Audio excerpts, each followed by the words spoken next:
Institute of strategic studies اسلام آباد میں centre for strategic prospective اور انڈیا اسٹڈی سینٹر نے ڈاکٹر عشرت حسین کی تصنیف ترقی کے راستے انڈیا-پاکستان-بنگلہ دیش 1947 تا 2022 کے عنوان سے کتاب کی رونمائی کے لیے ایک تقریب کا اہتمام کیا۔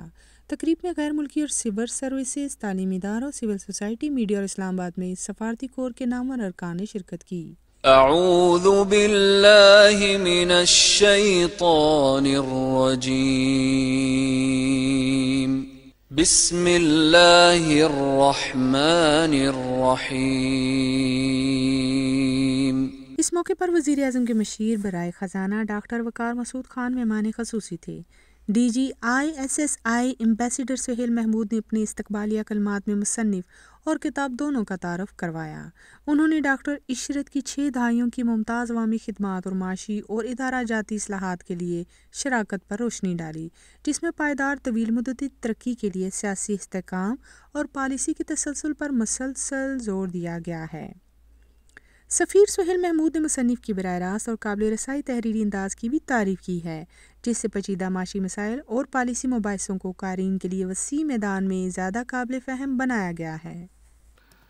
Distinguished participants, before I say something about the book, I wish to speak briefly about its principal author, Dr. Ishrat Hussain. With his long and distinguished career spanning over 6 decades, Dr. Ishrat is very well known both inside Pakistan and internationally. He has been a civil servant, an international civil servant, a world banker, governor of the State Bank of Pakistan, a top educationist, an advisor to the Prime Minister, an accomplished author, and a public intellectual. انہوں نے note کیا ہے کہ کتاب میں تینوں ممالک کی بھرپور ڈیٹا سیٹس موجود ہیں۔ یہ ہندوستان، پاکستان اور بنگلہ دیش کی اقتصادی رفتار پر مزید مطالعات کے لیے ایک ٹھوس بنیاد کے طور پر کام کر سکتا ہے۔ کتاب کا سب سے قیمتی پہلو ان کے مطابق وہ باب تھا جو خطرے کے عوامل سے متعلق تھا۔ انہوں نے یہ بھی نشاندہی کی ہے کہ کتاب نے واضح کیا ہے کہ صرف مضبوط معاشی انتظام ہی مطلوبہ اثر پیدا نہیں کرتا اور سماجی اور انسانی ترقی میں سرمایہ کاری ایک لازمی امر ہے، جس سے منافع میں کئی گنا اضافہ ہوگا۔ آخر میں انہوں نے کتاب کو موجودہ ادب میں قابل قدر شراکت اور مختلف موضوعات پر فکر انگیز خیالات کا ذریعہ قرار دیا۔ انسٹیٹیوٹ آف ریجنل اسٹڈیز کے صدر سفیر ندیم ریاض نے ڈاکٹر عشرت حسین کی کتاب پر اپنے خیالات کا اظہار کیا۔ انہوں نے مصنف کی ان کے علمی کام کی تعریف کی اور کتاب میں شامل اہم موضوعات کا تفصیلی بیان دیا۔ ان میں مائکرو اکنامکس، ادائیگیوں کا توازن، ترسیلات زر، انسانی ترقی، سماجی تحفظ، خدمات کی فراہمی، غربت میں کمی، ڈیجیٹلائزیشن، لیبل مارکیٹنگ اور ابھرتی ہوئی ٹیکنالوجیز کی اپلیکیشنز شامل ہیں۔ I'd just like to speak a little bit about this book because this provides a comparative analysis of the development pathways which have been taken by India, Pakistan and Bangladesh. In the case of India and Pakistan since 1947, and obviously for Bangladesh it is after 1971. He traces the development pathways that have helped these countries to achieve economic growth, food self-sufficiency, poverty reduction and active participation in the world economy. سفیر ریاض نے خاص طور پر کتاب کے وسیع نتائج پر توجہ دی۔ انہوں نے سفارش کی کہ پاکستان کو معاشی میدان میں عدم استحکام اور غیر متوقع صورتحال سے نمٹنے پر توجہ دینی چاہیے۔ انہوں نے اس بات پر روشنی ڈالی کہ تینوں ممالک میں بھاری ضابطے اور انتظامیہ ہیں، اسٹارٹ اپ کے مسائل اور ٹیکس کے مسائل جو چھوٹے اور درمیانے درجے کے کاروباری اداروں کو محدود کرتے رہتے ہیں۔ آخر میں سفیر ندیم ریاض نے مصنف کی 75 سال کی طویل مدت کو سمیٹنے کی قابل قدر کوشش کو سراہا۔ ڈاکٹر ادریس خواجہ نے اس پر وقت کتاب کو لکھنے میں مصنف کی کوششوں کو سراہا۔ I have only been a student of, you can say, Dr. Ishrat, having read his books and having been to listen to his lectures, various lectures at the PITE conferences and so on.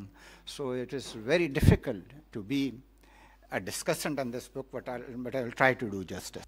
Doctor Khwaja نے نوجوان شریک مصنفین کو شامل کرنے پر مصنف کی بھی تعریف کی۔ انہوں نے کتاب کا خلاصہ پیش کرتے ہوئے وضاحت کی کہ اس میں 3 ممالک کی معاشی کارکردگی کا ایک جیسی تاریخ اور پس منظر کے ساتھ موازنہ کیا گیا ہے۔ انہوں نے مصنف کی تعریف کی کہ انہوں نے ممالک کی مختلف اقتصادی ترقی کی رفتار کے پیچھے عوامل کا تجزیہ کیا۔ ڈاکٹر خواجہ نے کتاب کا اپنا تجزیہ بھی شیئر کیا اور تقابلی تجزیے میں اٹھائے گئے مختلف موضوعات کے بارے میں فکر انگیز سوالات پوچھے۔ انہوں نے 1960، 1980 اور 2000 کی دہائیوں میں پاکستان کے لیے غیر ملکی امداد کے مختلف نمونوں کا مطالعہ کرنے کی بھی سفارش کی۔ ڈاکٹر عشرت حسین نے بتایا کہ کتاب کیسے تیار ہوئی، کیونکہ موضوع کو حال کو سمجھنے اور مستقبل کو پیش کرنے کے لیے ضروری سمجھا جاتا تھا۔ اس کتاب میں پاکستان، ہندوستان اور بنگلہ دیش کے بدلتے وقت کے بارے میں بات کی گئی ہے۔ By very generous introductory remarks of Sohail Mahmood. I don't think I deserve all he said, but my attempt was to bring to this very distinguished gathering as to why a country which was considered a model for all developing countries in the world up to the 1990s has all of a sudden become a laggard, while the two countries which were, one was considered as a basket case by Henry Kissinger, which is Bangladesh, and one was considered, completely mired in poverty, illiteracy, and all other social evils, have now emerged as the most successful story in the developing world. And this is a question which attracted my attention. انہوں نے کہا کہ پاکستان کو کبھی ترقی پذیر ممالک کے رول ماڈل سمجھا جاتا تھا، جبکہ بنگلہ دیش و ہندوستان غربت، ناخواندگی اور دیگر سماجی مسائل سے نابرد آزما تھا۔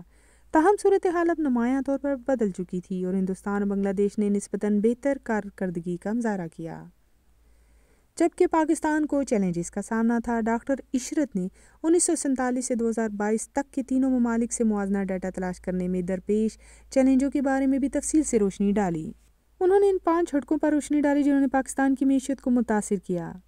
1947 میں مہاجرین کی آمد سے لے کر افغانستان میں جنگ تک اور کامیابی کے 8 اہم عوامل کی نشاندہی کی، باشمول حکومت کی شکلیں، خواتین کا کردار۔ انہوں نے تینوں ممالک کے لیے اگلے 25 سالوں کے لیے خطرات پر بھی تبادلہ خیال کیا، باشمول موسمیاتی تبدیلی سے نمٹنے کے، علاقائی تجارت میں اضافہ، جامع ترقی کو یقینی بنانا اور عدم مساوات کو کم کرنا، شہری کاری کا انتظام اور ادارہ جاتی زوال سے نمٹنا۔ ڈاکٹر عشرت نے مستقل اور جامع اقتصادی ترقی کو یقینی بنانے کے لیے حکمرانی کے ڈھانچے کو بہتر بنانے کی ضرورت پر زور دیتے ہوئے اختتام کیا۔ وزیر اعظم کے مشیر برائے خزانہ ڈاکٹر وقار مسعود خان نے اس شعبے میں علمی خلا کو دور کرنے کے لیے مصنف اور شریک مصنفین کی خدمات کو سراہا۔ خاص طور پر انہوں نے ڈاکٹر عشرت کی اس موضوع کے لیے لگن اور حوصلہ افزائی کی تعریف کی۔ I think he has kept macroeconomic focus to bare minimum, which will really,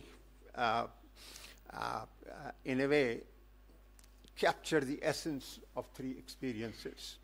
So, for instance, balance of payment, external accounts, that debate has not been touched upon, and I fully agree with both the sides, the choices of the focus, because I feel that they retain the comprehensiveness, which is so.